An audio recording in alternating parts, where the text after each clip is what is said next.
Program execution का phase, ठीक है। तो प्रोग्राम एग्जीक्यूशन में जब भी हम लोग कोई प्रोग्राम लिखते हैं, वो प्रोग्राम कौन सा लैंग्वेज यूज करके लिखते हैं हम लोग? जो हम लोग लिखेंगे प्रोग्राम, वो प्रोग्राम कौन सा लैंग्वेज यूज करके लिखेंगे? C program, C programming language use करके लिखते हैं। जो सी प्रोग्रामिंग लैंग्वेज जो है वो क्या है? हाई लेवल लैंग्वेज है।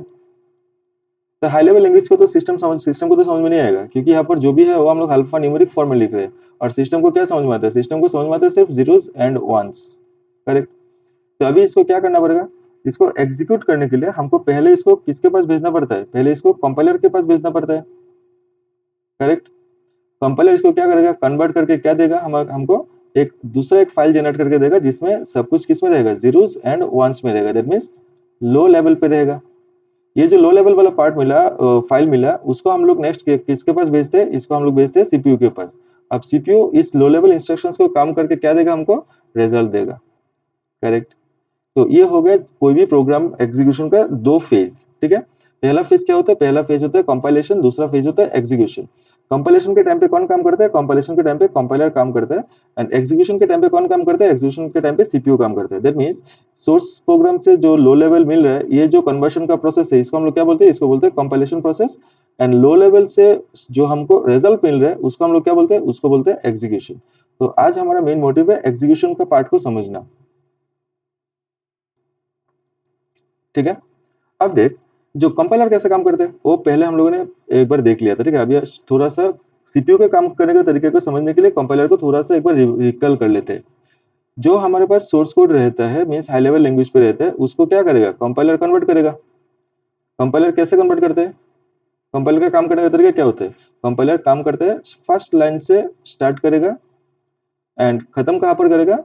लास्ट लाइन पे जाके उसका कन्वर्शन का काम कंप्लीट करेगा। वो बीच में कभी भी रुकता नहीं है, बीच में से स्टार्ट नहीं करेगा। यहाँ से स्टार्ट करेगा, इस पर्टिकुलर लाइन को उठाएगा, इसको 0 एंड 1 में कन्वर्ट करेगा, कन्वर्ट करके दूसरा एक फाइल में स्टोर कर देगा। नेक्स्ट इस लाइन को उठाएगा, इसको भी कन्वर्ट करके उस फाइल पे स्टोर करेगा।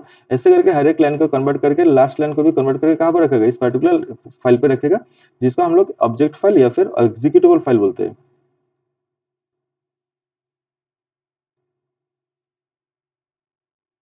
एग्जीक्यूटेबल फाइल बोलते हैं, ठीक है, जो हमेशा जीरोस एंड वंस में रहता है, ठीक है।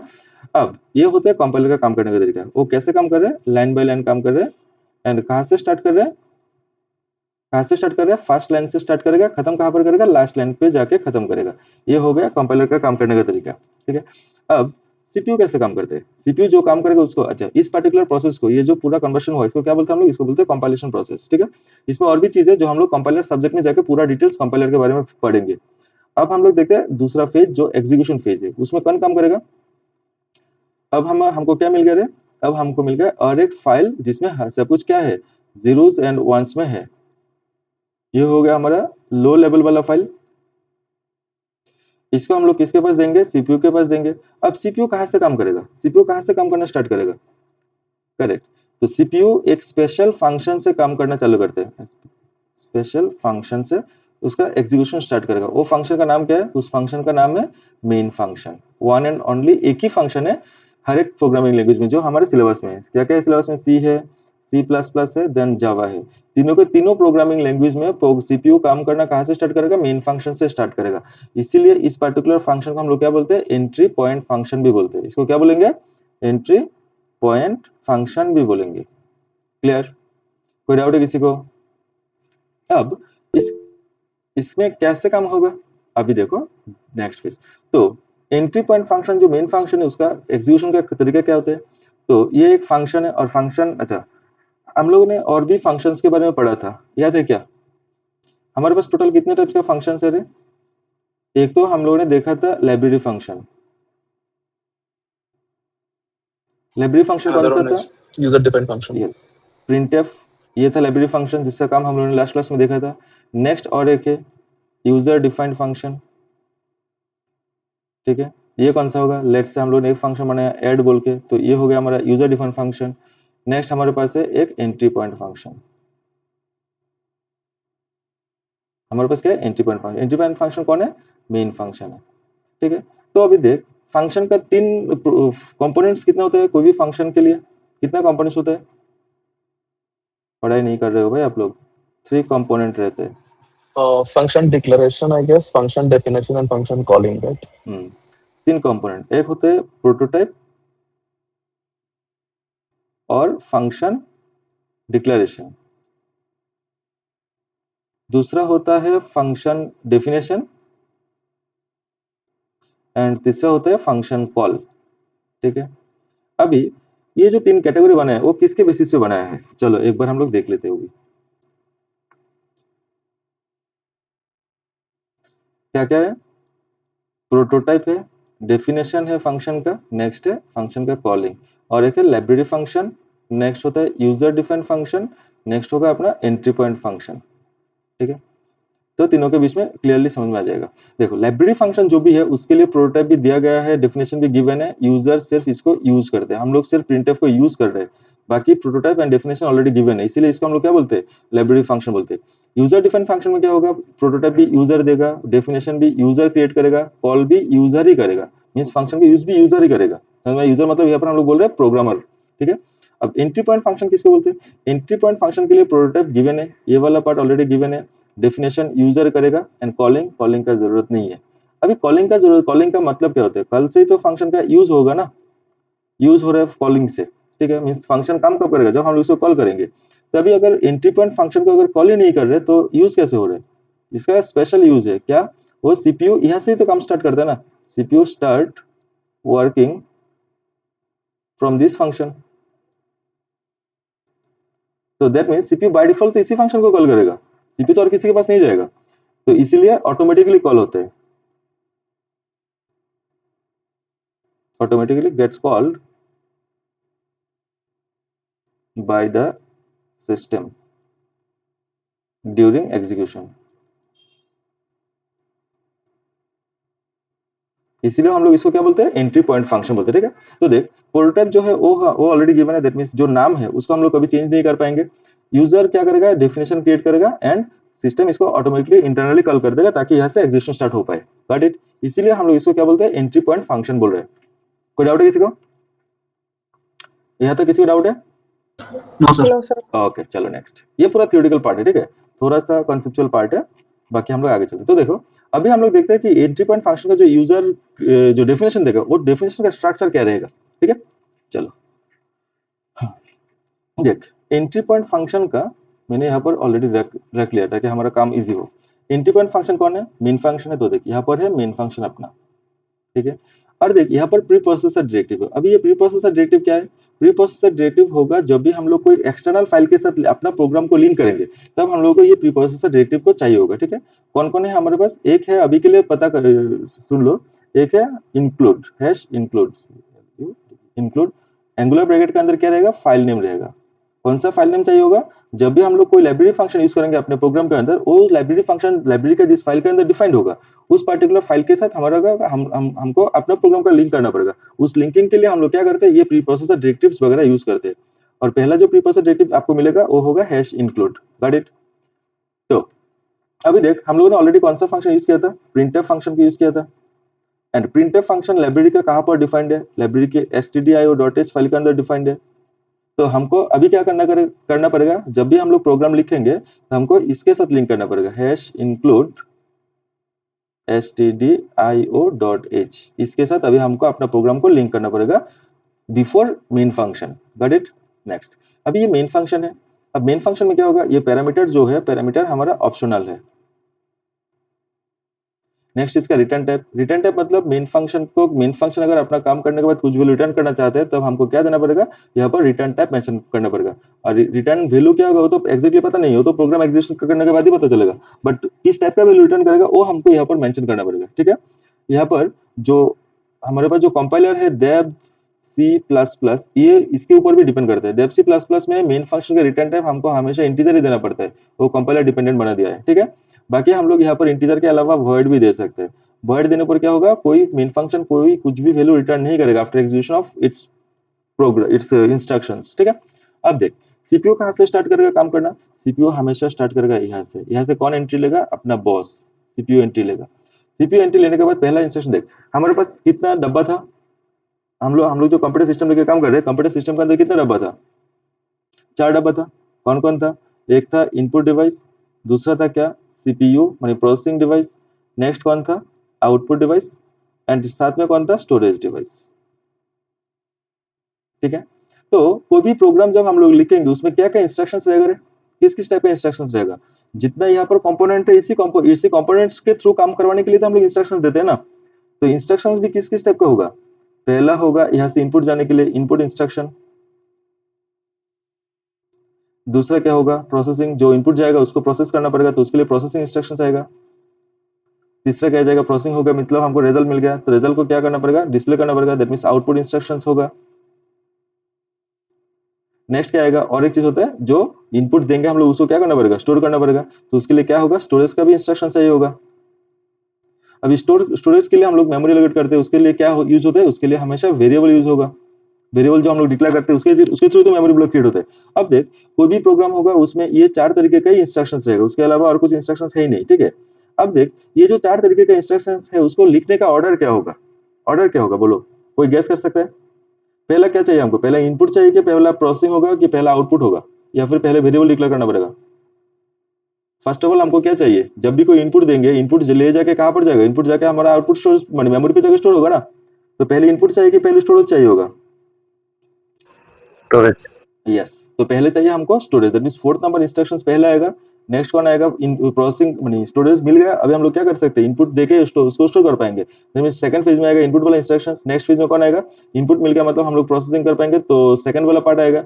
नेक्स्ट प्रोसेसिंग कर लिया मतलब आउटपुट मिल गया, अभी आउटपुट को हम लोग डिस्प्ले कर सकते हैं। ये ऑर्डर में हमेशा इंस्ट्रक्शंस रहता है कोई भी प्रोग्राम के अंदर, गॉट इट? तो इसीलिए तो जब भी हम लोग सीपीयू इसके अंदर जाएगा, पहला क्या मिलेगा उसको, वेरिएबल डिक्लेरेटिव स्टेटमेंट मिलेगा, वेरिएबल डिक्लेयर करने का इंस्ट्रक्शन मिलेगा, उसके रेस्पेक्ट में क्या क्या काम होगा वो भी हम लोगों को सब कुछ ऑलरेडी पता है। नेक्स्ट उसके बाद क्या मिलेगा उसको, इनपुट। अभी के लिए हम लोग इनपुट लेके काम नहीं करेंगे क्योंकि इनपुट वाला पार्ट अभी तक हम लोगों ने देखा नहीं। और हमारे पास क्या रहेगा, क्वेश्चन एग्जाम में ऑप्शंस रहेगा, क्वेश्चन रहेगा एंड देन ऑप्शंस भी रहेगा। उसके रेस्पेक्ट में सिर्फ आउटपुट निकल के देना पड़ेगा, दैट मींस इनपुट के लिए तो नहीं बोलेंगे, इतना तो गारंटेड है। इनपुट वाला पोर्शन रहेगा तो वो थ्योरेटिकल पार्ट में आ जाएगा। ठीक है, अभी फिलहाल समझ लो इनपुट के लिए क्या सा इंस्ट्रक्शन यूज होता है, ऑलरेडी हम लोगों को पता है, डिस्कस कर लिया था एक दिन। स्कैनएफ फंक्शन यूज होता है इनपुट के लिए। नेक्स्ट कौन है, गेट सी है इनपुट के लिए। नेक्स्ट कौन है, गेट एस है इनपुट के लिए। नेक्स्ट है गेट सी एच बोल के एक फंक्शन है, वो भी हम लोग इनपुट के लिए यूज करते हैं। और भी फंक्शन है जो हम लोग बाद में देखेंगे। ठीक है, ये हो गया स्टैंडर्ड इनपुट फंक्शंस। ठीक है, नेक्स्ट आएगा प्रोसेसिंग। प्रोसेसिंग वाले पार्ट के लिए हम लोगों ने क्या सीखा था रे? हम लोगों ने जितना भी ऑपरेटर सीखा था, जितना भी ऑपरेटर्स का काम सीखा था वो सब कुछ कहां पर आएगा, ये प्रोसेसिंग वाला पार्ट में आ जाएगा, क्योंकि उसके थ्रू ये सिस्टम मेनली काम करेगा। ठीक है, तो प्रोसेसिंग करने के बाद रिजल्ट आएगा, रिजल्ट को क्या करेंगे हम लोग, डिस्प्ले करेंगे। और डिस्प्ले के लिए क्या क्या यूज करते हैं हम लोग, डिस्प्ले वाला फंक्शन कौन कौन है हमारे पास, एक है प्रिंटफ जिसको हम लोगों ने लेकर लास्ट क्लास पूरा स्पेंड किया था। नेक्स्ट कौन है, नेक्स्ट है पुट सी। नेक्स्ट कौन है, नेक्स्ट है अपना पुट एस। ये 3 स्टैंडर्ड फंक्शन है। ये फंक्शन काम करता है किसके साथ, ये फंक्शन काम करेगा स्ट्रिंग के साथ। दैट मीन जब हम लोग स्ट्रिंग लेके काम करेंगे तब इसको सीखेंगे। पुट से किसके लिए काम करेगा, ये काम करेगा कैरेक्टर के साथ, इसको भी हम लोग आगे के क्लास में देखेंगे। और अभी के लिए हम लोग प्रिंटफ के साथ ही चलेंगे। ठीक है, तो ये हो गया अपना जो इंस्ट्रक्शन है, वो इंस्ट्रक्शन कैसे अपना प्रोग्राम में गिवन रहेगा, कौन से ऑर्डर में। Got it? किसी को कोई डाउट है अभी तक? Hello? No sir. Okay nice, चलो। तो ये इतना पेज का आया, हाँ अभी चलो। अभी तो फिर इसके ऊपर बेस करके कुछ देखते हैं। ठीक है, कुछ एग्जांपल देखते हैं, उसके बाद हम लोग नेक्स्ट कॉन्सेप्ट में चलेंगे। तो देख, ठीक है, हाँ, तो प्रोग्राम एग्जीक्यूशन करने के लिए हमको क्या चाहिए, 2 पार्ट चाहिए होगा। एक होगा अपना रैम मतलब मेमोरी, एंड दूसरा क्या होगा, दूसरा होगा अपना आउटपुट। ठीक है, और एक पार्ट रहेगा प्रोसेसिंग के लिए, वो हम लोग साथ में ऐड इन कर देंगे। ठीक है, तो चलो, ये कोई भी फंक्शन हो, कोई भी प्रोग्राम हो, सीपीयू कहाँ से स्टार्ट करके एग्जीक्यूशन करना, मेन फंक्शन से। तो आपको सिर्फ मेन फंक्शन के ऊपर ही फोकस करना है। ठीक है, तो अच्छा, और एक चीज बोलना मैं भूल गया। चलो, तो यहाँ से तो प्रोग्राम एग्जीक्यूशन स्टार्ट होगा, यहाँ पर आके नेक्स्ट क्लोजिंग ब्रेस मिलेगा। क्लोजिंग ब्रेस मिलने के बाद साथ साथ ही क्या होगा, एंड ऑफ एग्जीक्यूशन हो जाएगा। End of execution, program execution यहाँ से स्टार्ट होगा एंड यहाँ पर आके क्या हो जाएगा, कंप्लीट हो जाएगा। डन? कोई डाउट है किसी को? तो आप हमको सिर्फ फोकस करना है मेन फंक्शन के ऊपर ही, उसके अंदर जो भी इंस्ट्रक्शन है उसको ही निपटाना है, बाकी और आगे पीछे नहीं देखना है। डन? चलो, तो अभी हम लोग इसको स्टार्ट करते हैं। यहाँ पर देखो, तो यहाँ पर है अपना मेन फंक्शन, यहाँ पर सेकंड ब्रेस है, मेन फंक्शन का ब्लॉक यहाँ से स्टार्ट हो रहा है। तो पहला इंस्ट्रक्शन क्या मिला, इंटीजर टाइप का वेरिएबल डिक्लेयर करेगा ए, उसके अंदर वैल्यू क्या रखेगा, 10। दैट मींस इंटीजर के लिए कितना बाइट चाहिए होगा, 4 बाइट। वो कहाँ से एलोकेट करेगा, रैम के अंदर से एलोकेट करेगा। तो ए एलोकेट हो गया, उसके लिए कितना बाइट चाहिए होगा, इंटीजर के लिए 4 बाइट चाहिए होगा। तो 4 बाइट हम लोग एज्यूम करते हैं कि 1001 से स्टार्ट करके 1004 तक ये 4 बाइट ले लिया है इंटीजर ए के लिए। अभी इसके अंदर वैल्यू क्या डालेगा, इसके अंदर वैल्यू रखेगा 10। डन। तो पहला इंस्ट्रक्शन का काम हो गया। अभी नेक्स्ट और एक वेरिएबल डिक्लेयर हुआ है, दैट मींस और एक मेमोरी ब्लॉक क्रिएट करेगा सेम इंटीजर टाइप का ही। तो इसका नाम क्या देगा, बी। इसका एड्रेस क्या लेते हैं, 1021 से लेके 1024 तक लेते हैं, ठीक है। और इसके अंदर वैल्यू क्या रखेगा, वैल्यू रखेगा 3। डन। तो ये हो गया अपना पहला इंस्ट्रक्शन का एग्जीक्यूशन। अब इसके बारे में भूल जाओ, अब हमको सिर्फ देखना है किसके ऊपर, अब हमको काम करना है इस पर्टिकुलर मेमोरी इंस्टेंस के ऊपर बेस्ड करके, ठीक है।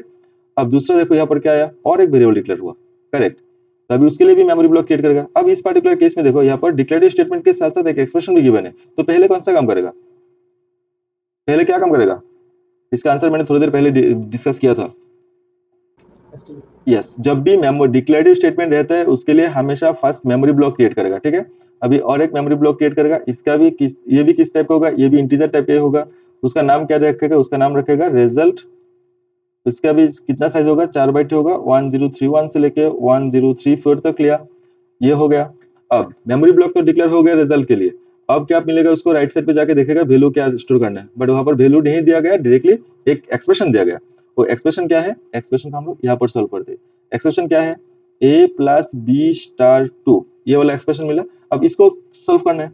अब देख यहाँ पर टोटल कंप्यूटर कैसे काम करता है, ये तो देख, ये सबको ही पता है इसको कैसे सॉल्व करना है। आप लोगों में से सबको ही पता है इसको कैसे हम लोग सॉल्व करते हैं, बट हम लोग कैसे सॉल्व करते हैं उसको छोड़ के अभी हम लोग देखते हैं कि कंप्यूटर कैसे काम करेगा इसको लेके, करेक्ट। क्यों चाहिए बोलो तो, कंप्यूटर के बारे में पता होना क्यों चाहिए, क्योंकि देख ये जो कंप्यूटर है, कंप्यूटर तो इंसान क्या करता है वो तो नहीं सीखेगा, कंप्यूटर तो ऑलरेडी बना दिया गया है। अभी इंसानों को ही सीखना पड़ेगा। जो हम लोगों ने कंप्यूटर साइंस ले लिया है या फिर आप लोगों ने डिसाइड कर लिया कि इस पर्टिकुलर एग्जाम को देंगे, तो आपको ही सीखना पड़ेगा कि कंप्यूटर कैसे काम करेगा। कंप्यूटर यहाँ पर आके आपका चीजों को नहीं सीखेगा। डन। तो चलो, तो अभी देखो यहाँ पर कितना ऑपरेटर्स है, एट ए टाइम 2 ऑपरेटर्स है, स्टार है, एस्टेरिस्क है। तो 2 ऑपरेटर को तो सिस्टम कौन सा को पहले काम करेगा, इसके लिए क्या यूज होगा, इसके लिए यूज होता है प्रेसिडेंस। किसका प्रेसिडेंस ज्यादा है, एस्टेरिस्क का ज्यादा है, देन आएगा प्लस का। तो पहले किसका काम करेगा, पहले एस्टेरिस्क का काम सॉल्व करेगा। समझ में आया कि नहीं? तो यहाँ पर आएगा इस पर्टिकुलर पार्ट में बी का वैल्यू क्या है, बी का वैल्यू अभी मेमोरी के अंदर कितना स्टोर्ड है, 3 है। तो मेमोरी से उठा के लेके आएगा 3 इनटू क्या होगा 2, रिजल्ट क्या मिलेगा इसका 6। तो अभी रिमेनिंग वाला एक्सप्रेशन क्या हो गया, a प्लस 6। अब जाके सिस्टम यहाँ पर देखेगा तो क्या मिलेगा इसको, एक ही ऑपरेटर है प्लस, तो अभी सिर्फ इसको ही निपटाना है। तो a का वैल्यू क्या है मेमोरी के अंदर, a का वैल्यू है मेमोरी के अंदर 10, तो 10 प्लस 6 कितना होगा 16। तो अभी ये पर्टिकुलर ये जो सॉल्व किया हमने वो किसके लिए सॉल्व किया, इस पर्टिकुलर एक्सप्रेशन को सॉल्व किया था। तो इसका रिजल्ट सॉल्व करने के बाद क्या मिलेगा, इसका रिजल्ट मिलेगा सॉल्व करने के बाद 16। अब ये वाला सेक्शन कहां पर स्टोर करेगा, ये वाला सेक्शन ले जाके इस पर्टिकुलर रिजल्ट वेरिएबल के अंदर स्टोर करेगा। तो रिजल्ट के अंदर हम लोगों को क्या मिल जाएगा, रिजल्ट के अंदर वैल्यू मिल जाएगा 16। डन। देख प्रोग्राम ये बहुत ही सिंपल है, और सिंपल प्रोग्राम क्यों लिया, ताकि आप लोगों को इसके साथ कंफर्टेबल हो जाओ, आप लोग इसके साथ कंफर्टेबल हो जाओ कि कंप्यूटर सिस्टम कैसे इस पर्टिकुलर ये सब इंस्ट्रक्शन को लेके कैसे एग्जीक्यूट कर रहा है, कैसे काम कर रहा है, ठीक है। तो अभी सेकंड इंस्ट्रक्शन का काम खत्म हो गया, उसके रेस्पेक्ट में जो भी रिजल्ट है वो मेमोरी के अंदर स्टोर हो गया। तो अभी इसके बारे में भूल जाओ। अभी सिस्टम कहां पर जाएगा, अभी सिस्टम जाएगा इस पर्टिकुलर इंस्ट्रक्शन पे। इसमें जाने के बाद क्या मिला, पर्सन मिला, यहाँ पर जाएगा क्या मिला, फॉर्मेट स्पेसिफायर। तो कहां पर जाएगा, मेमोरी के अंदर क्या मिला, वैल्यू रिजल्ट वेरिएबल मिला। तो रिजल्ट के अंदर जाएगा मेमोरी के अंदर, रिजल्ट के अंदर वैल्यू क्या मिला 16। ये 16 ले जाके कहां पर डालेगा, अभी पर्सन डी की जगह पर। तो क्या आउटपुट में आएगा, आउटपुट में आएगा 16। इस तरह से काम करता है। कोई डाउट है किसी को? तो अभी ये हो गया। अब क्या मिला इसको, तो प्रिंटफ का काम भी हो गया। अब क्या मिला इसको, रिटर्न 0। तो यहाँ से कंट्रोल कहां पर चला जाएगा, निकल के आ जाएगा। देखो यहाँ से सिस्टम एंट्री किया था, कौन एंट्री किया था, सीपीयू एंट्री किया था। तो यहाँ से जब रिटर्न करेगा, रिटर्न किसको करेगा, रिटर्न भी किसको करेगा, सीपीयू को रिटर्न करेगा। कौन सा वैल्यू, 0। और जब भी 0 रिटर्न करते हैं सीपीयू को, तो ये सीपीयू समझ जाता है कि भाई सक्सेसफुली टर्मिनेट हो गया प्रोग्राम एग्जीक्यूशन करने के बाद। Got it?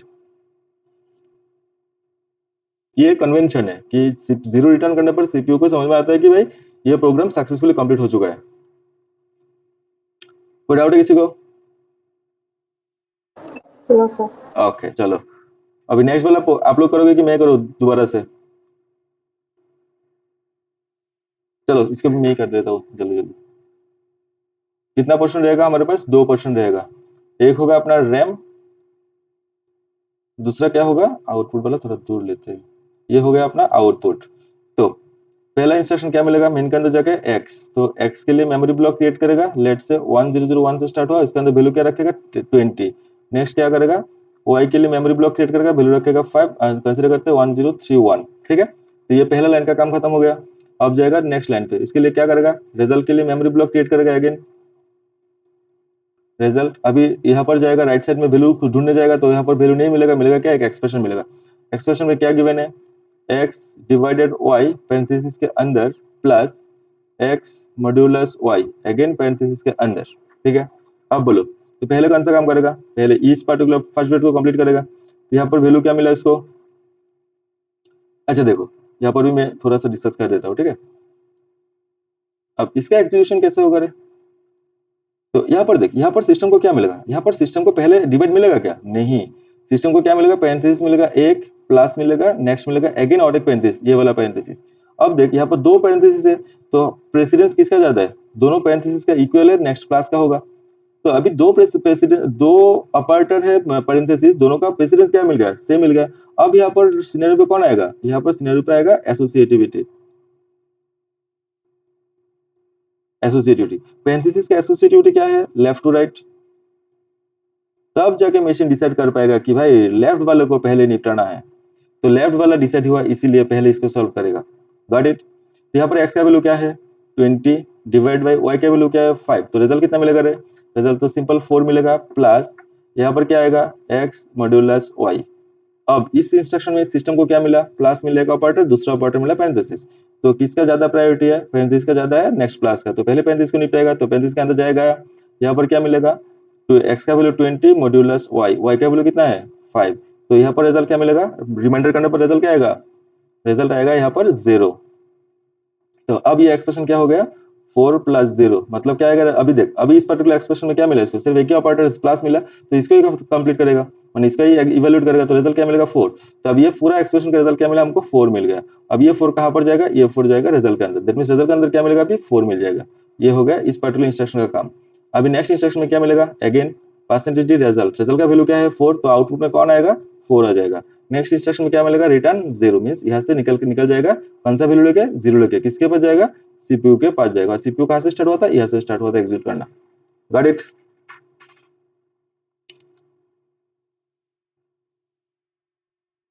समझ में आया, Yes, sir. ओके नाइस, चलो नेक्स्ट। अब इसमें भी सेम ही दिखा रहा है, हाँ सेम ही हो गया, चेंज नहीं किया, ठीक है। अब इसमें चलते हैं, तो इसमें क्या होगा, चलो देखते हैं।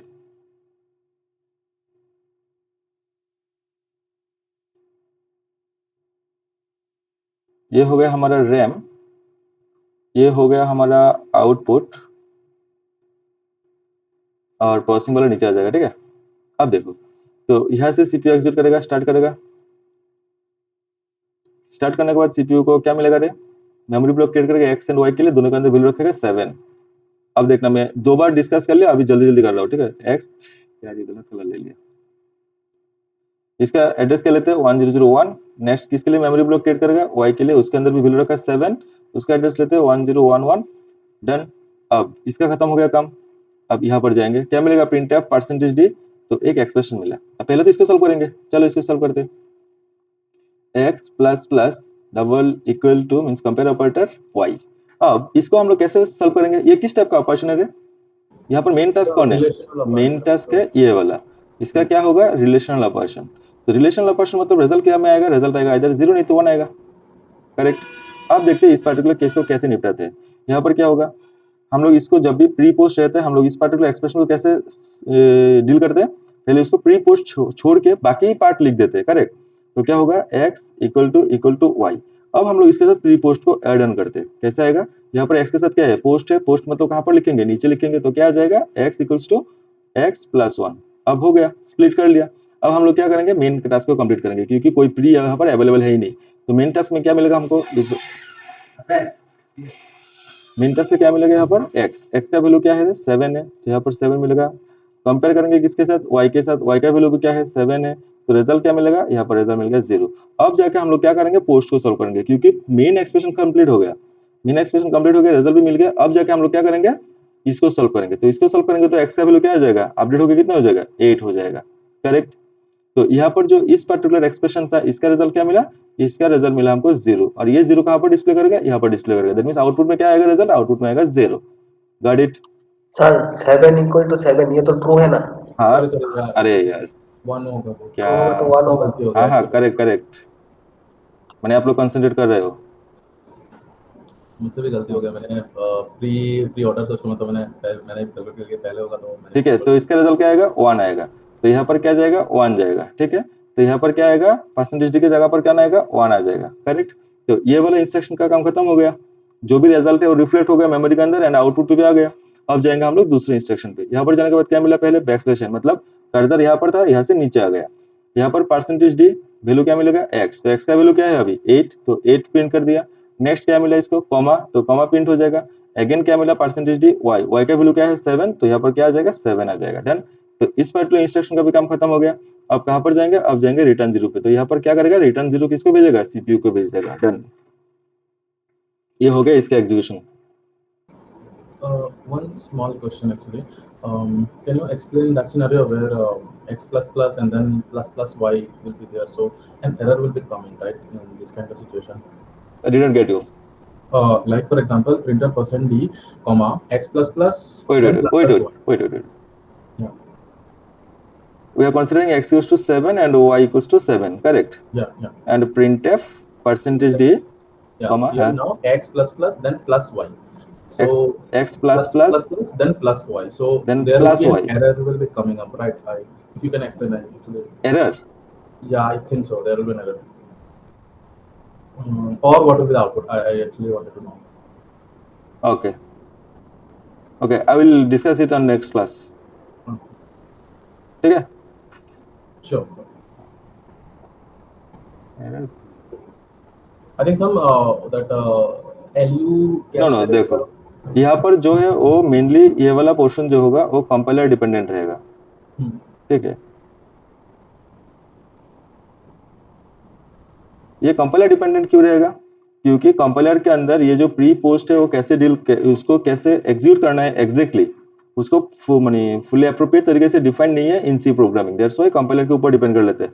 कंपाइलर जो लोग बना रहे हैं वो जिस तरह से बना रहे हैं वहां पर उस तरह से इसको एग्जीक्यूट करते हैं। इसके लिए हम लोग इस पर्टिकुलर इंस्ट्रक्शंस के केस में वेरियस कंपाइलर में हम लोग वेरियस टाइप ऑफ रिजल्ट भी देखते हैं। ठीक है, तो एग्जैक्टली इस पर्टिकुलर केस में क्या होगा, देखो यहाँ पर दो सिनेरियो बन सकते हैं। एक होता है x plus plus plus y. ठीक है, अब देखो ये तीन ये है प्लस प्लस है। अब हम लोगों ने किसी को मेंशन नहीं किया कि कौन सा दो किसके साथ जाएगा। यहाँ पर इस तरह से भी जा सकता है कि x प्लस प्लस दो गया x के साथ प्लस y आया। नेक्स्ट हो सकता है कि x plus plus plus y ये आ जाएगा। करेक्ट, बट हम लोगों ने यहाँ पर मेंशन नहीं किया कि यहाँ पर तीन को कैसे कंसिडर करना है। Got it? मैं क्या बोल रहा हूँ समझ में आ रहा है? यस।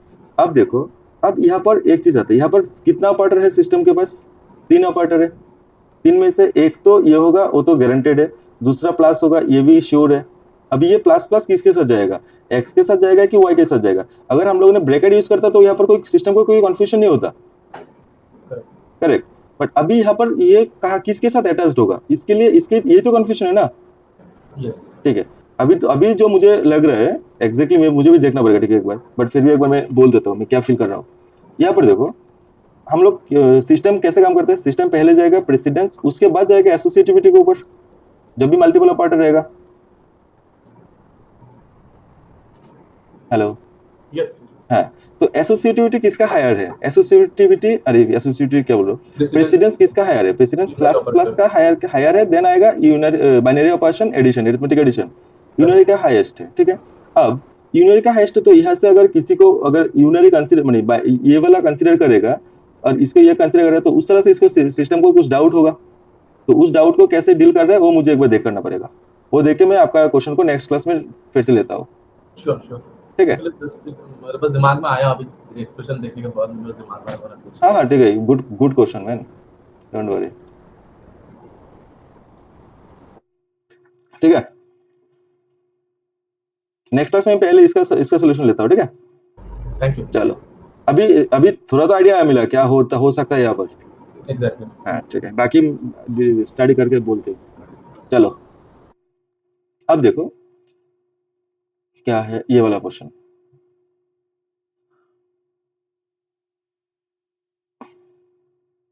इसमें क्या होगा?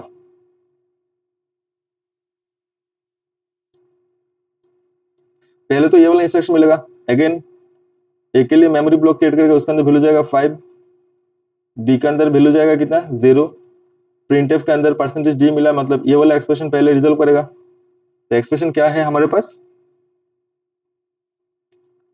एक्सप्रेशन है plus plus A and B plus plus. तो इस पार्टिकुलर एक्सप्रेशन का मेन काम कौन सा होगा? मेन टास्क क्या है? मेन टास्क है ये वाला, और ये वाला कौन सी कैटेगरी में आता है? Logical and operation. तो लॉजिकल एंड में सिनेरियो क्या होता है? कोई भी एक एक्सप्रेशन 0 मिलेगा, बाकी कुछ भी चेक नहीं करेगा, रिजल्ट क्या दे देगा 0। अगर यहाँ पर 1 मिलता है, नेक्स्ट वाला चेक करेगा, नेक्स्ट का रिजल्ट अगर 0 होता है तो 0 मिलेगा, 1 होता है तो 1 मिलेगा, करेक्ट। ये होता है लॉजिकल एंड का एक्सप्रेशन।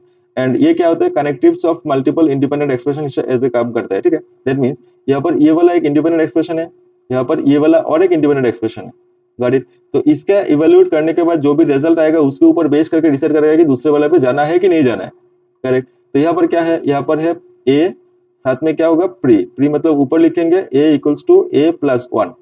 तो पहले किसका काम करेगा? a का इंक्रीमेंट का काम करेगा। तो a का वैल्यू अपडेट होगा, कितना हो जाएगा 6। यहाँ पर मेन टास्क में आके a का वैल्यू क्या मिलेगा 6। 6 क्या है? नॉट इक्वल्स टू 0, मतलब सिस्टम कंसीडर करेगा एज 1। तो पहला एक्सप्रेशन का 1 मिला, मतलब कहाँ पर जाएगा? लॉजिकल एंड है तो कहाँ पर जाएगा? दूसरा एक्सप्रेशन पे। अब इसको सॉल्व करेगा, इसके लिए क्या मिलेगा? b, साथ में पोस्ट एक्सप्रेशन है क्या? b equals to b plus 1। तो पहले मेन टास्क का क्या रिजल्ट क्या मिलेगा? b का वैल्यू क्या है? अभी 0 है, तो यहाँ पर 0 मिलेगा। तो यहाँ पर 0 मिला है, मतलब फाइनल रिजल्ट क्या हो जाएगा? पूरा एक्सप्रेशन का आ जाएगा 0। एंड देन यहाँ पर पोस्ट एक्सप्रेशन करके b का वैल्यू अपडेट होकर कितना हो जाएगा? 1 हो जाएगा, गॉट इट। तो ये जो पूरा एक्सप्रेशन, इसका रिजल्ट क्या मिला? इसका रिजल्ट मिला 0। ये 0 कहाँ पर प्रिंट होगा? यहाँ पर प्रिंट होगा। तो पहला आउटपुट में कौन मिलेगा? आउटपुट में पहला वैल्यू मिलेगा 0। तो इस पर्टिकुलर प्रिंटफ का काम खत्म हो गया। अभी दूसरा प्रिंटफ में जाएगा, क्या मिलेगा? बैकस्लैश, मतलब कहाँ जाएगा? नेक्स्ट लाइन पे आएगा, परसेंटेज डी ए का वैल्यू कितना है? 6, कॉमा है तो कॉमा प्रिंट करेगा। नेक्स्ट क्या है? परसेंटेज डी बी, बी का वैल्यू क्या है? अभी 1 है तो 1 आएगा। तो ये आ जाएगा अपना आउटपुट। क्लियर?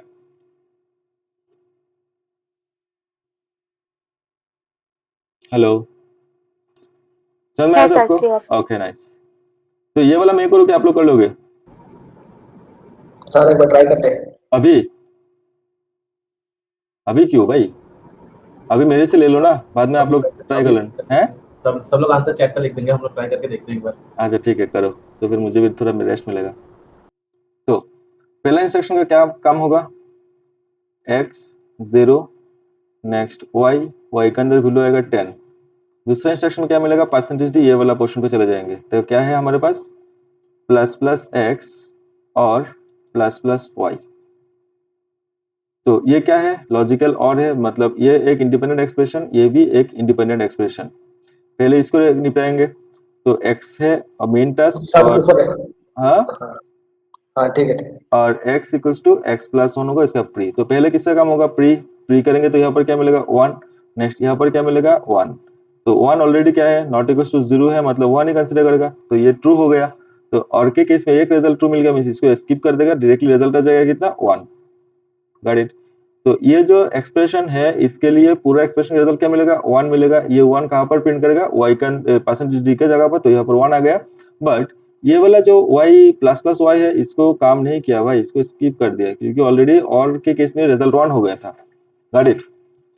तो यहाँ पर जाएगा बैकस्लैश से कहाँ पर जाएंगे? नीचे जाएगा। परसेंटेज डी x का वैल्यू क्या है? अभी 1 है, कॉमा है तो कॉमा प्रिंट करेगा। परसेंटेज डी y का वैल्यू क्या है? 10 है तो 10 रहेगा। जो लोग भी ये मिला उनका congratulation, done. Yes. Okay, nice.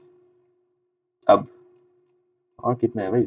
और एक है, ये सॉल्व करोगे आप लोग कि मैं करूं? हम लोग कर- यहाँ पर देखो क्या है।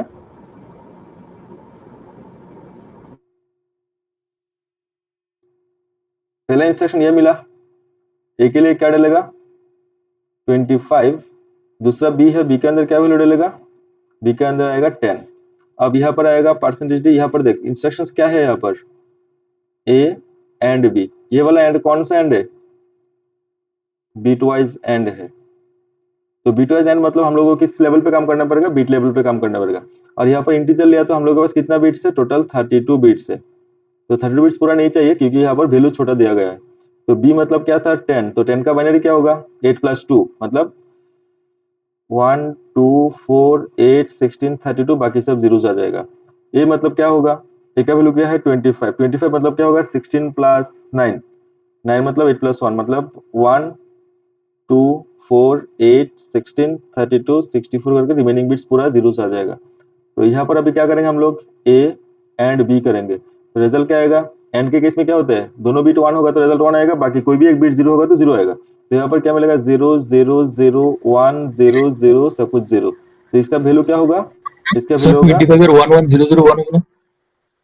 25 का ये कर लेगा 1 2 4 8 16, हाँ अभी ठीक है 11001 करेक्ट।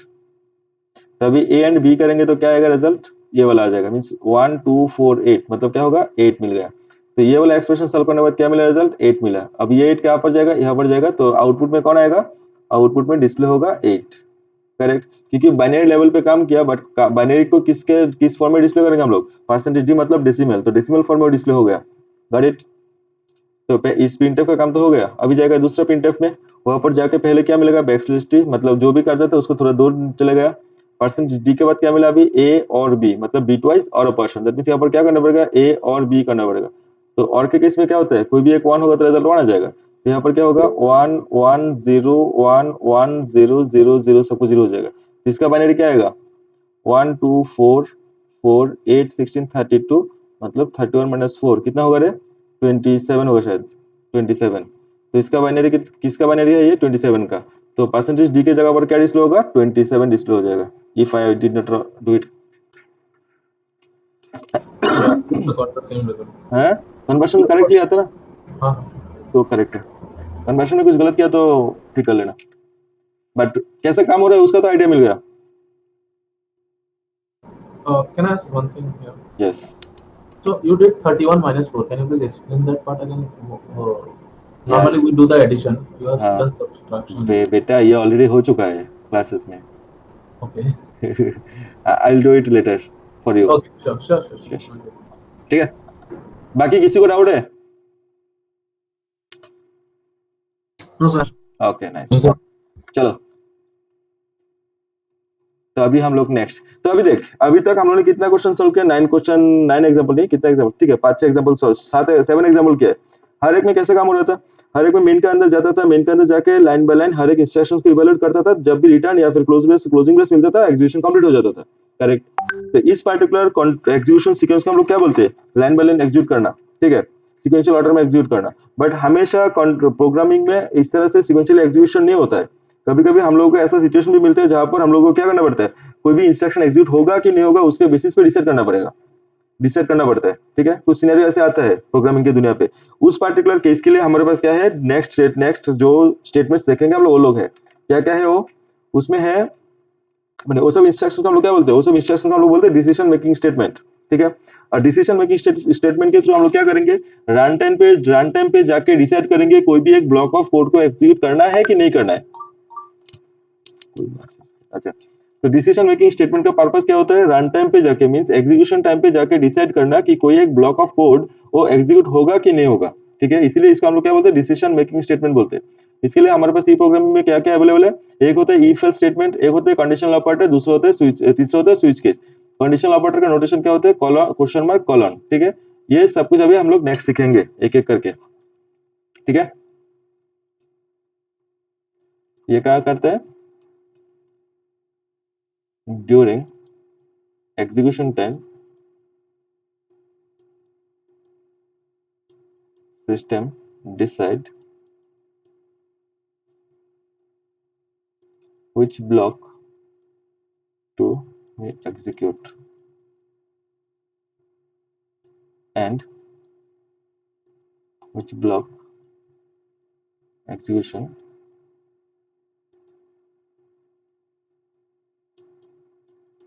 कौन सा ब्लॉक का एग्जीक्यूशन नहीं करेगा एंड कौन सा ब्लॉक का एग्जीक्यूशन करेगा वो डिसाइड करते हैं रन टाइम पे जाके based on this particular instructions, ठीक है। तो पहला जो है वो क्या है, इफ स्टेटमेंट, ठीक है। इफ स्टेटमेंट में क्या होता है, इफ एक कीवर्ड, ये वाला जो है वो क्या है, एक कीवर्ड है 32 कीवर्ड के अंदर, ये भी एक कीवर्ड है, ठीक है। और उसके साथ क्या मिलेगा यहाँ पर, उसके साथ हमको मिलेगा एक एक्सप्रेशन। अब इस पर्टिकुलर एक्सप्रेशन के ऊपर डिपेंड करेगा ये जो ब्लॉक स्टार्ट हुआ है यहाँ से लेके यहाँ तक, ये जो ब्लॉक इफ, इसको क्या बोलेंगे हम लोग, इसको बोलेंगे हम लोग इफ ब्लॉक, ठीक है। अभी इस पर्टिकुलर एक्सप्रेशन के ऊपर डिपेंड करेगा ये ब्लॉक ऑफ कोड जो है वो एग्जीक्यूट होगा कि नहीं होगा। Got it. तो देख यहाँ पर क्या है, हमारे पास एक्सप्रेशन है, तो सिस्टम इसके ऊपर बेस करके कैसे डिसाइड करेगा, सिस्टम पहले इसको क्या करेगा, इवेल्युएट करेगा। एक्सप्रेशन है तो रिजल्ट क्या मिलेगा, कुछ भी नंबर मिल सकता है, तो जो भी नंबर मिलेगा उसको सिस्टम किसके साथ कंसीडर कंपेयर करेगा, 0 है कि 1 है। 0 कब मिलेगा, इस पर्टिकुलर एक्सप्रेशन का रिजल्ट अगर क्या होता है, नॉन जीरो होता है, नॉन जीरो होता है तो सिस्टम क्या करेगा, इसको एज ए 1 कंसीडर करेगा। एंड 0 होता है इसका रिजल्ट तो सिस्टम क्या कंसीडर करेगा, सिस्टम कंसीडर करेगा उसको 0 एज 0। ठीक है, तो इवेल्युएट करने के बाद 0 और 1 पे जाएगा, कैसे जाएगा, नॉन जीरो एंड 0 के ऊपर बेस करके। अगर 1 मिलता है रिजल्ट तो क्या करेगा, एग्जीक्यूट करेगा किसको, इफ ब्लॉक को, एग्जीक्यूट करेगा किसको, इफ ब्लॉक को। और अगर इसका वैल्यू 0 मिलता है दैट मींस इसको क्या करेगा, स्किप करेगा इफ ब्लॉक का एग्जीक्यूशन को। कोई डाउट है किसी को? No sir. ओके चलो, तो हम लोग क्या करते हैं, थोड़ा दो एग्जांपल देखते हैं नेक्स्ट, उसके बाद आगे चलते हैं। सबको अपना दिमाग यूज करने के लिए टाइम देना, ठीक है। किसी को भी रिजल्ट आ गया तो डायरेक्टली बोलना मत। क्या दो वर्ड में देता हूँ ताकि मुझे रिटर्न ना लिखना पड़े। वर्ड में print F A B if 2 greater than 5 printf cd printf pq। बोलो इसका रिजल्ट क्या आएगा। कोई वेरिएबल नहीं डिक्लेयर किया तो हम लोगों को आउट मेमोरी नहीं चाहिए, सिर्फ आउटपुट से काम चल जाएगा। बोलो इसका रिजल्ट क्या आएगा, PQ क्या क्या मिलेगा। सब लोग इसमें चैट में डालो। चलो देखो, पहले यहाँ से एंट्री करेगा सीपीयू, ये वाला printf है तो डायरेक्टली ये भी आ जाएगा, इसमें तो कोई दिक्कत नहीं है। यहाँ पर क्या है, कंट्रोल स्टेटमेंट। यहाँ पर देखो बाद में क्या है, सेमीकोलन। सेमीकोलन का मतलब क्या होता है, एंड ऑफ इंस्ट्रक्शन। तो सिस्टम इसको क्या कंसीडर करेगा, ये जो इफ है ये वाला इफ का इंपैक्ट यहाँ पर खत्म हो गया। दैट मींस ये जो इंस्ट्रक्शन है ये वाला इंस्ट्रक्शन क्या हो गया, इंडिपेंडेंट हो गया भाई, इसका कोई डिपेंडेंसी नहीं है इस इफ के ऊपर, तो ये वाला भी प्रिंट होगा। ये ट्रू है कि फॉल्स इसके ऊपर डिपेंड ही नहीं करेगा। तो रिजल्ट क्या आएगा, next C D, next printf, ये तो ऑलरेडी इंडिपेंडेंट ही था तो क्या मिलेगा, पी क्यू मिलेगा। समझ में आया। तो देख यहाँ पर जब भी कोई कंट्रोल स्टेटमेंट के बाद में ऐसे जाके ये सेमीकोलन मिल जाएगा, उसको आप लोग कैसे कंसीडर करोगे। देखो इफ हो लूप हो जो भी होगा, अगर एंड पे जाके एक्सप्रेशन देके एंड पे सेमीकोलन मिल गया, इसको आप लोग कैसे कंसीडर करना है, इसको इसको इस तरह से कन्वर्ट कर देना है, इफ एक्सप्रेशन एक एम्प्टी ब्लॉक, डन। इस सेमीकोलन को इस तरह से रिप्लेस कर देना कि एक ओपन ब्रेस है एक क्लोज ब्रेस है। दैट मींस इस पार्टिकुलर एग्जीक्यूशन ट्रू हो फॉल्स हो कोई फर्क नहीं पड़ेगा, ये वाला पार्ट में कुछ है ही नहीं। Got it. इस तरह से आपको इसको देखना है। चलो दूसरा और एक देता हूँ, उसके बाद नेक्स्ट टॉपिक पे चलते हैं।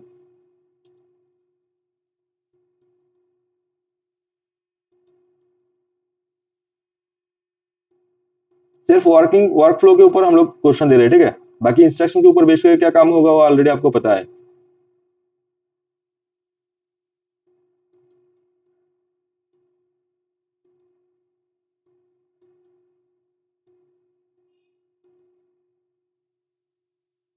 बोलो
बोलो क्या होगा पहला वाला क्वेश्चन 2 का?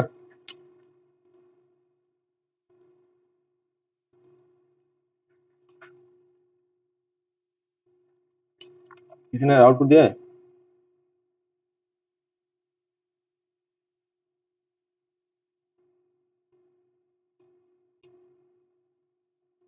हाँ देखो, यहाँ से एग्जीक्यूशन स्टार्ट होगा, क्या मिलेगा ए बी, तो आउटपुट में कौन आएगा ए बी। यहाँ पर क्या मिला इसको, ये क्या है एक्सप्रेशन के अंदर क्या है डबल क्वेश्चन है, मतलब ये क्या होगा एक स्ट्रिंग कांस्टेंट है। कोई भी कांस्टेंट अगर वो जीरो या नल नहीं होता तो उसको सिस्टम क्या कंसीडर करेगा, ट्रू कंसीडर करेगा। तो यहाँ पर भी क्या हो जाएगा ये इफ ट्रू हो जाएगा, दैट मींस कहां पर जाएगा यहाँ पर जाएगा, बट ये प्रिंट नहीं करेगा भाई। बैकस्लैश एन है बट वो प्रिंट नहीं करेगा, क्यों प्रिंट नहीं करेगा, क्योंकि प्रिंट ऑफ इंस्ट्रक्शन यहाँ पर है ही नहीं। ठीक है, तो यहाँ पर क्या मिलेगा CD मिलेगा। नेक्स्ट यहाँ पर आएगा तो क्या मिलेगा P Q मिलेगा। Done. String constant not equals to null, that means true है। नेक्स्ट क्वेश्चन पे चलो, यहाँ पर क्या होगा ए बी प्रिंट करेगा। नेक्स्ट यहाँ पर आएगा क्या मिला इसको print F statement, that means अभी प्रिंट करेगा, क्या प्रिंट करेगा 2 + 3, 2 प्रिंट करेगा प्लस करेगा 3 करेगा, बैकस्लैश देके नीचे आ जाएंगे, अभी बैकस्लैश तो नीचे आया। अब ये वाला प्रिंट एफ कितना कैरेक्टर लेके काम किया 1 2 3 एंड 4, तो ये रिटर्न क्या करेगा 4, 4 क्या है नॉट इक्वल टू 0, मतलब ये भी क्या हो जाएगा ट्रू हो जाएगा। तो ये ट्रू हो गया, मतलब ये वाला प्रिंट एफ काम करेगा, क्या प्रिंट होगा CD प्रिंट होगा। नेक्स्ट यहाँ पर आएगा क्या प्रिंट करेगा P Q प्रिंट करेगा। डन। कोई डाउट है, कोई डाउट है किसी को? No sir. No. ओके चलो नेक्स्ट। तो ये हो गया हमारा इफ का, ठीक है।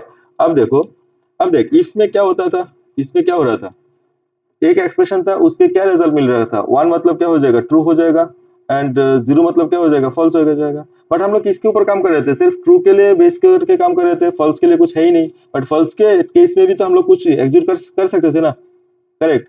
यहाँ पर इस पर्टिकुलर केस में फॉल्स का यूटिलाइजेशन ही नहीं था, फॉल्स केस में कुछ करेगा ही नहीं, सिंपली नेक्स्ट इंस्ट्रक्शन पे चला जाएगा उस पर्टिकुलर ब्लॉक को स्किप करके। बट ऐसा भी सिनेरियो मिलता है कि फॉल्स केस में भी हम लोगों को कुछ करना पड़ता है, उसके लिए नेक्स्ट जो आया वो है इफ एल्स। ठीक है, Someone raised the hand actually. चलो चलो नेक्स्ट, अभी हम लोग देखेंगे इफ एल्स। ठीक है, अब देख Sorry to interrupt, but someone is raised the hand. That's what I was saying.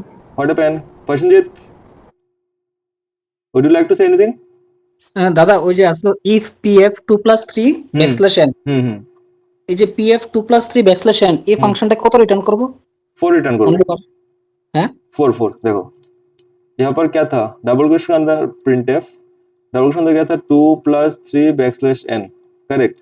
अगर हम लोग इसको एक्स के अंदर स्टोर करते और एक्स के लिए एक मेमोरी ब्लॉक ले लेते, उसके अंदर सपोज अभी गार्बेज है, तो ये प्रिंट एफ क्या करेगा आउटपुट में 2 है तो 2 प्रिंट करेगा, प्लस है तो प्लस, 3 है तो 3, बैकस्लैश एन देके कहाँ पर जाएगा नीचे आ जाएगा। तो ये टोटल कितना कैरेक्टर लेके काम किया 1 2 3 एंड 4, ये वाला पूरा एक हो जाएगा 4। तो ये प्रिंट एफ का स्टेटमेंट जो भी क्या रिटर्न करेगा जितना कैरेक्टर लेके काम किया, कितना कैरेक्टर लेके काम किया 4, तो ये 4 कहाँ पर आएगा एक्स के अंदर, तो एक्स का वैल्यू कितना हो जाएगा 4 हो जाएगा। ঠিক আছে থ্যাংক ইউ। चलो अब हम लोग देखते हैं इफ एल्स। ठीक है, तो देख मैंने क्या बोला अभी, एक्सप्रेशन होगा एक, उसको सॉल्व करेंगे तो क्या मिलेगा हमको कुछ ना कुछ वैल्यू मिलेगा। इस वैल्यू को हम लोग किसके साथ कंसीडर करेंगे, जीरो है कि नॉन जीरो है, जीरो और नॉन जीरो इसके साथ कंपेयर करेंगे। अगर नॉन जीरो होता है, क्या लिख रहा हूं मैं, अगर नॉन जीरो होता है उसको क्या कंसीडर करेंगे हम लोग, 1 कंसीडर करेंगे या फिर ट्रू कंसीडर करेंगे। और अगर जीरो होता है तो उस केस में हम लोग क्या कंसीडर करेंगे, फॉल्स कंसीडर करेंगे। ठीक है, तो प्रीवियस केस में क्या हो रहा था, सिर्फ इस पर्टिकुलर केस में काम हो रहा था, इसमें कुछ काम हो ही नहीं रहा था, इसीलिए किसको इंट्रोड्यूस किया गया, एल्स कीवर्ड को इंट्रोड्यूस किया गया। यहाँ पर इफ भी एक कीवर्ड है, एल्स भी एक कीवर्ड है। ठीक है, देखो एल्स के साथ कोई एक्सप्रेशन नहीं है, दैट मींस ये वाला एल्स जो है वो कहां पर काम करेगा, ये काम करेगा इफ के साथ जो एक्सप्रेशन है उसका फॉल्स केस में। गॉट इट, इसका फॉल्स केस में कौन काम करेगा, एल्स का काम होगा। ठीक है, जब भी ट्रू होगा यहाँ पर कौन सा ब्लॉक काम होगा, काम करेगा एग्जीक्यूट होगा इफ ब्लॉक, और जब भी जीरो होगा मींस फॉल्स होगा तब कौन सा ब्लॉक काम होगा, एल्स ब्लॉक एग्जीक्यूट होगा। तो अभी बोलो if block and else block दोनों ब्लॉक में से कौन सा ब्लॉक इंडिपेंडेंट है, कौन सा ब्लॉक डिपेंडेंट है, इंडिपेंडेंट कौन है,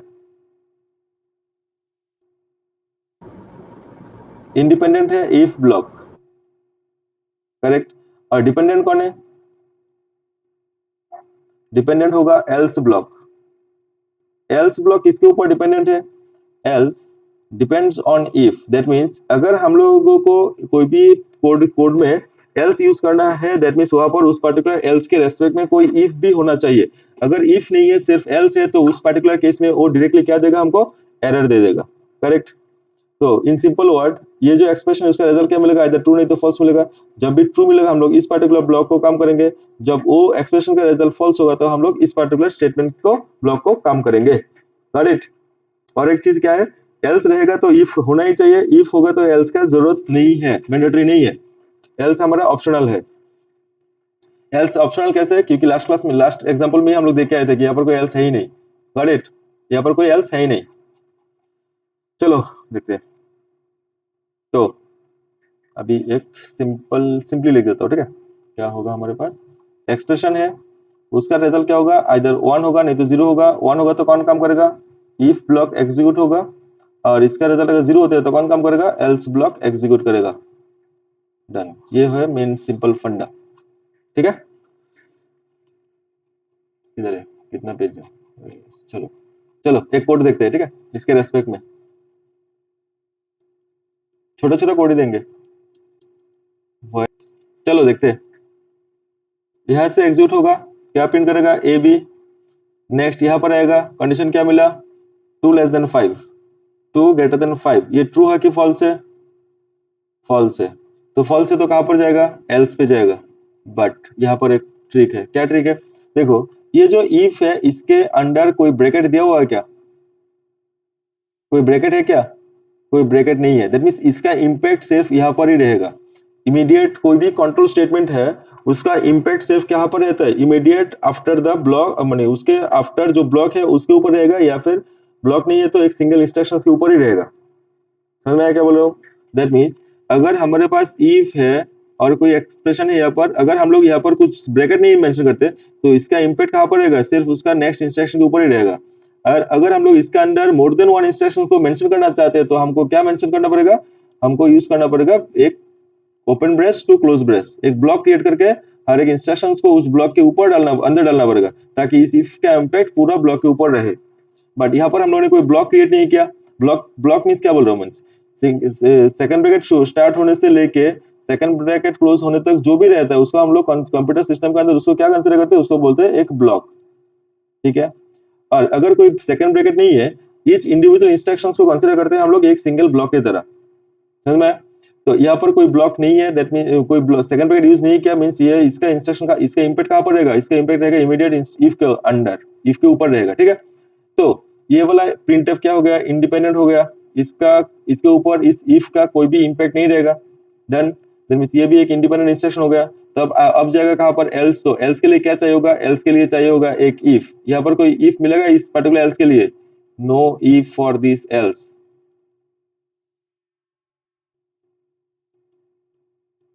और हम लोग ने क्या बोले थे कि एल्स होगा तो ऑब्वियसली वहां पर क्या चाहिए होगा? एक इफ तो चाहिए ही चाहिए। बट यहाँ पर कोई इफ है ही नहीं इस पर्टिकुलर एल्स के लिए, तो हमको क्या मिलेगा? कोई आउटपुट नहीं मिलेगा। यहाँ पर क्या मिलेगा? एरर मिलेगा। একটা ডাউট আসলো। बोला। ফর এক্সাম্পল পরীক্ষার মধ্যে মানে এরকম ভাবে দিছে মানে এরকম ব্র্যাকেটই মেনশন করছে না, বাট জাস্ট লাইক পাইথন ইনডেন্টেশনটা মেইনটেইন করার জন্য তুমি দিছো আমরা দিয়ে দিছি। তাহলে কি আমরা মানে গ্রামাটিক্যালি মেজার করে ওই হিসাবে আনসার করতাম নাকি we should consider that okay this is under if and this is under else? No. We are in C programming, and C programming में इंडेंटेशन में कोई इम्पैक्ट ही नहीं है। হ্যাঁ, বাট মানে আমি জাস্ট এটা জানতে চাইছি মানে প্রিন্টিং এরর ধরে কি আমরা এরকম ভাবে নিতাম নাকি ওটারে না কোনোভাবে কোনো জিনিসের প্রিন্টিং এরর নেবা না, যা আছে এক্স্যাক্টলি অ্যাজ ইট ইজ ওটার উপর বেস করে ট্রিগার করবা। কি লিখা কইতাছি আমি? যদি এরকম কিছু থাকে যে প্রিন্টিং এরর আছে, পরবর্তী টাইমে আমরা চ্যালেঞ্জ করব, আমরা মার্কস পাবো সবাই, ডোন্ট वरी, ठीक है सर। यहाँ पर ये कोई सेमेस्टर का एग्जाम नहीं है भाई। They have to give you marks if they did something fish in question paper. It's their fault, not our fault. Got it? Yes. ठीक है, तो यहाँ पर क्या मिलेगा हमको? यहाँ पर मिलेगा हमको एरर। अगर उस प्रिंट मिस्टेक है भी तो प्रिंट मिस्टेक कंसीडर नहीं करना है आपको, ठीक है। डन। चलो, कोई डाउट है इसमें किसी को?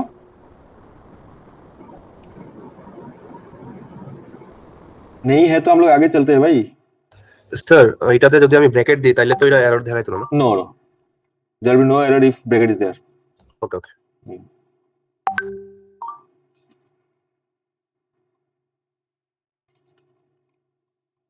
ठीक है, चलिए मैं इसके ऊपर बेस करके मेरे दिमाग में और एक क्वेश्चन है, ठीक है, आपको इसके ऊपर डाउट के ऊपर बेस करके, ठीक है। अब क्या होगा इसका रिजल्ट? एसीडी। यस, पहले इसका काम करेगा, ए मिल जाएगा। नेक्स्ट यहाँ पर आएगा, इंस्ट्रक्शन क्या है, फॉल्स है, और इसका इम्पैक्ट कहाँ पर है, यहाँ पर है, कोई एल्स पार्ट नहीं है तो कोई एरर नहीं आएगा। तो सेकंड ब्रैकेट नहीं है, मतलब इसका इम्पैक्ट सिर्फ यहाँ पर ही होगा, तो ये वाला एग्जीक्यूट नहीं करेगा। यहाँ पर ये वाला भी इंडिपेंडेंट है तो क्या प्रिंट होगा, सी प्रिंट होगा। यहाँ पर आएगा तो क्या प्रिंट होगा, डी प्रिंट हो जाएगा। डन, ठीक है। नेक्स्ट क्वेश्चन 3, ये सॉल्व करने के बाद हम लोग नेक्स्ट टॉपिक पे चलते हैं। यहाँ पर मैं 2-3 क्वेश्चन करके सॉल्व कर रहा हूँ, ठीक है, हर एक लॉजिक के ऊपर, ठीक है, ताकि आपको कंट्रोल फ्लो समझ में आ जाए। बाकी डीपीपी पे मिल जाएगा 20 मिनिमम, तो हर एक कॉन्सेप्ट के ऊपर 20 क्वेश्चन तो मिलेगा ही मिलेगा। और जो टॉपिक माने ट्रिकी है, जहां से क्वेश्चन आने का ज्यादा पॉसिबिलिटी है, वहां पर ज्यादा क्वेश्चन मिलेगा आपको। फर्स्ट पार्ट इज सिंपल, क्या प्रिंट होगा, एक तो आ जाएगा। यहाँ पर क्या आएगा, इसको हम लोग एक्सप्लोर करते हैं, ठीक है। क्या है यहाँ पर, इफ ए एंड बी, ठीक है। अब यहाँ पर ये सिंगल क्वेश्चन का अंदर है, मतलब ये क्या है, कैरेक्टर कांस्टेंट है। तो कैरेक्टर कांस्टेंट के लिए क्या आएगा, आस्की वैल्यू। तो ए का आस्की वैल्यू कितना है, 65 है। और बी भी क्या है, कैरेक्टर कांस्टेंट है, तो बी का आस्की वैल्यू कितना होगा, 66। 66 का बाइनरी क्या होगा रे, 66 मतलब क्या होगा, 64 प्लस 2, एंड 65 मतलब क्या होगा, 64 प्लस 1। दैट मीन जब हम लोग एंड करेंगे तो क्या मिल जाएगा, 64 कॉमन है तो 64 तो मिल ही जाएगा। दैट मीन हमको क्या मिलेगा, इफ 64, तभी 64 क्या है, नॉन जीरो है। नॉन जीरो मतलब क्या मिल जाएगा, 1। दैट मीन ये जो इफ है ये क्या हो गया, ये हो गया अपना ट्रू। ये ट्रू हो गया, मतलब इफ पार्ट में जाएगा, इसके बाद जाके क्या होगा, ऑक्टल पे डिस्प्ले करेगा। परसेंट मतलब ऑक्टल, किसको डिस्प्ले करेगा, ए को। अभी ए मतलब क्या है, कैरेक्टर कांस्टेंट, तो उसके क्या आएगा, इसके रेस्पेक्ट में सिस्टम को क्या मिलेगा, आस्की मिलेगा। आस्की क्या इतना है, 65। तो अभी 65 का क्या चाहिए, बाइनरी चाहिए होगा। बाइनरी क्या होगा, 1 2 4 8 16 32 64 128। ये हो गया 8 बिट बाइनरी। क्यों 8 बिट चाहिए, क्योंकि ये कैरेक्टर कांस्टेंट था, और कैरेक्टर के लिए कितना बिट चाहिए लेता है मशीन, कैरेक्टर के लिए लेता है 1 बाइट, मतलब 8 बिट। अभी इस पार्टिकुलर 8 बिट बाइनरी को किसमें कन्वर्ट करना है, ऑक्टल पे कन्वर्ट करके देन डिस्प्ले करना है। तो ऑक्टल पे कैसे कन्वर्ट करते हैं हम लोग, 3 बिट लेके, ये 3 बिट का ग्रुप, ये 3 बिट का ग्रुप, ये 3 बिट का ग्रुप। तो यहाँ पर वैल्यू क्या मिलेगा, 1, यहाँ पर वैल्यू क्या मिलेगा, 0, यहाँ पर वैल्यू क्या मिलेगा, 1 अगेन। तो यहाँ पर इस पार्टिकुलर प्रिंटफ क्या प्रिंट करेगा, 1 0 1। डन। एल्स पार्ट में जाएगा क्या, नहीं जाएगा, कहां पर आएगा, डायरेक्टली इसमें आएगा, आके क्या प्रिंट करेगा, जी प्रिंट करेगा। डन, ये हो गया अपना रिजल्ट। कोई डाउट है किसी को इसमें?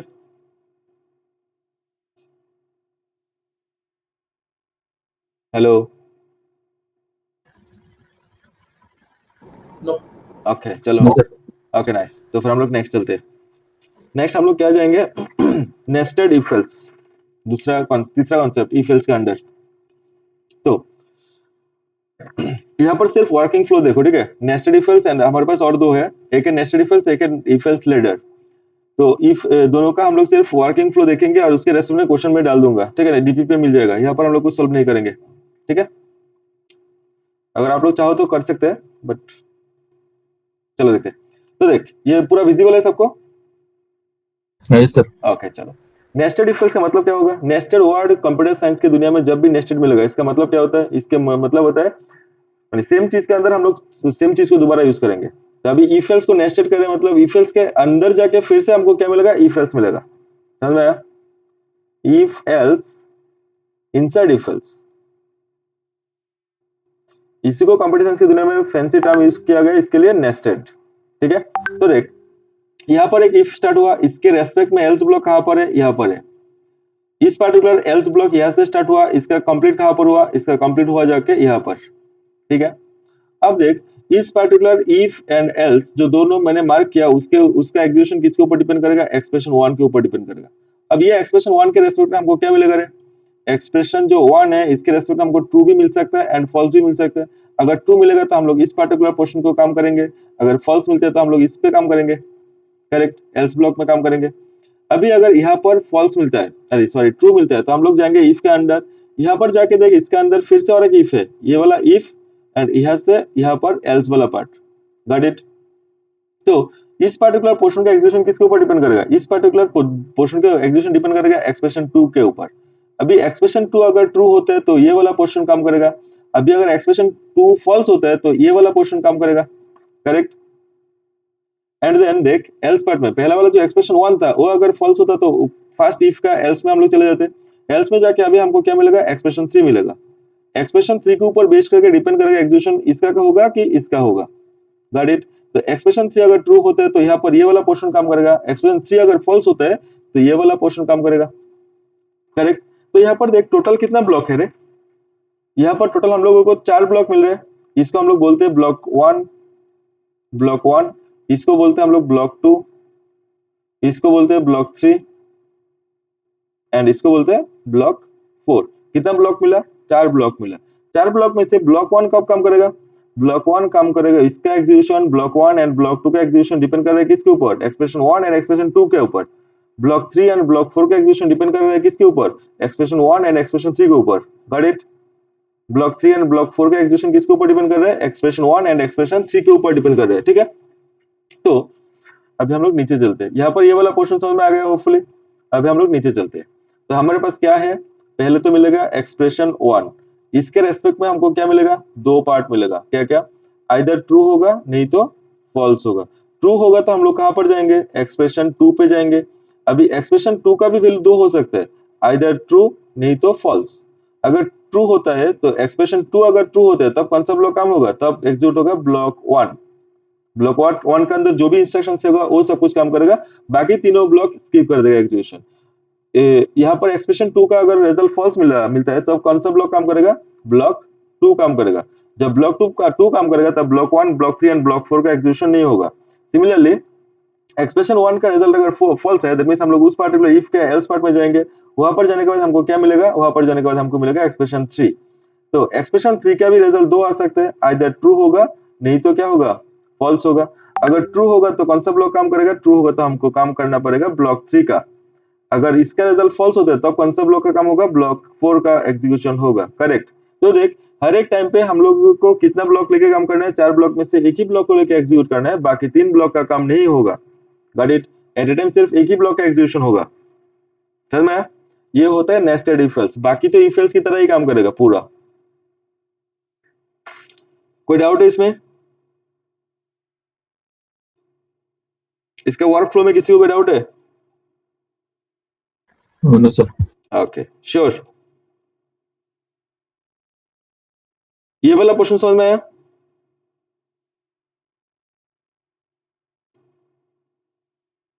कुछ बोलता ही नहीं है कुछ। चलो अब last concept on if else, ठीक है, इसको बोलते हैं इफ एल्स लैडर। इसमें क्या होता है, हमारे पास एक इफ रहेगा, उसके साथ एक एल्स अटैच्ड रहेगा, एल्स के अंदर जाके हमको फिर से एक इफ मिल जाएगा, समझ में आया? देखो यहाँ पर इफ है, इफ के साथ एक एक्सप्रेशन है, इफ इस पर्टिकुलर इफ के रेस्पेक्ट में ये वाला एल्स आ गया। अभी इस पर्टिकुलर एल्स पे जाने के बाद हमको क्या मिलेगा, दोबारा से और एक इफ मिल गया। अब इस पर्टिकुलर इफ के साथ ये वाला एल्स अटैच्ड है, अब इस पर्टिकुलर एल्स पे जाने के बाद दोबारा से क्या मिला हमको, इफ, तो इस पर्टिकुलर इफ के साथ ये वाला एल्स अटैच्ड है, ऐसे चलता जाएगा। तब हम लोग इसको क्या बोलेंगे, तब हम लोग बोलेंगे इसको इफ एल्स लैडर, ठीक है। यहाँ पर भी देख, यहाँ पर भी ब्लॉक 1 है, ब्लॉक 2 है एंड ब्लॉक 3 है, 3 ब्लॉक है एंड एक्सप्रेशन क्या क्या है, एक्सप्रेशन 1 है, एक्सप्रेशन 2 है, एक्सप्रेशन 3 है। तो 3 ब्लॉक को कंट्रोल करने के लिए हमारे पास और एक है डिफॉल्ट ब्लॉक। ये डिफॉल्ट ब्लॉक क्यों बोला गया, देख जब एक्सप्रेशन 1 का रिजल्ट क्या होगा, ट्रू होगा, तब ये वाला पोर्शन काम करेगा, दैट मींस ब्लॉक 1 एग्जीक्यूट होगा। और अगर एक्सप्रेशन 1 का रिजल्ट फॉल्स आ गया तो कहां पर जाएंगे, पूरा का पूरा आ गया इसका फॉल्स पार्ट में।